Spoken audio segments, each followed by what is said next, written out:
So events in Paris and elsewhere putting a focus, of course, on national security for the presidential race here in America. Donald Trump pointing out that he thinks it's a weak spot for his rival, Ben Carson.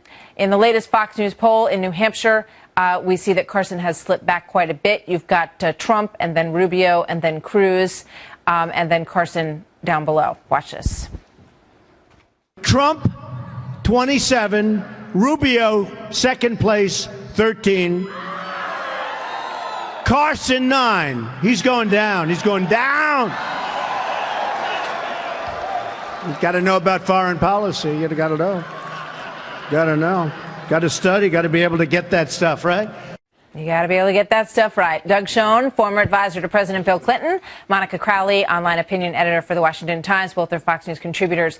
Welcome, as always, you guys. Good to see you this morning. I want to get your thoughts first on this term, because I read last night Ed Henry was reporting that she was going to refer this to, Islamic extremism, as most people refer to it, as radical jihadists, as if there were people who were waging holy war who were not radical, I guess. It seems a bit redundant phrase. Here's what's going on. Hillary Clinton is trying to move herself away from the Obama policy, which to many Americans, including this one, is really a policy not only of not leading from behind, not leading at all, leaving the French and the Russians in charge. Hillary desperately wants to separate herself.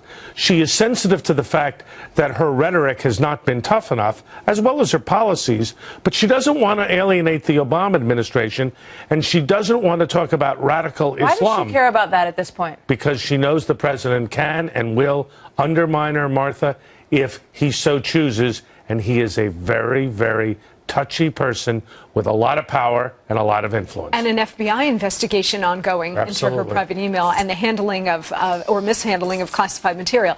Look, this is semantics, radical jihadism. No, it's jihadism.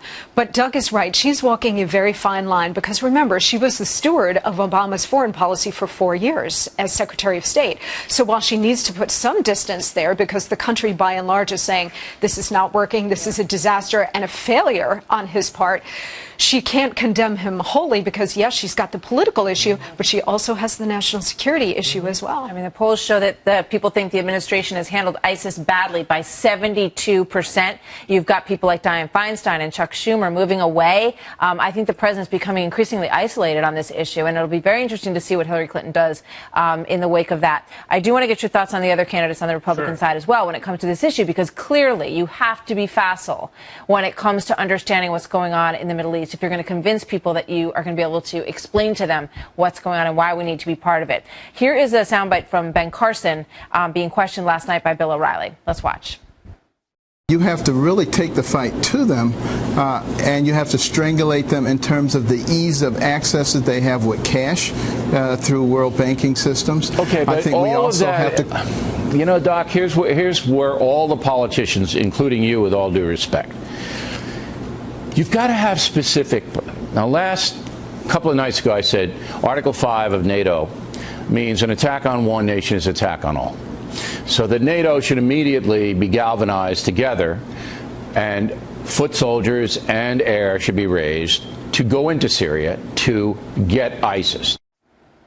So Bill's basically saying to him, come along with me here. For example, you need a specific, like Article 5, to be sort of moved into your rhetoric on this issue. He's so vague on these issues, Doug. Look, and people want specificity. I'm a Democrat, but I think we should have Article 5 invoked. I think the French should. The United States should be part of it. We should lead it.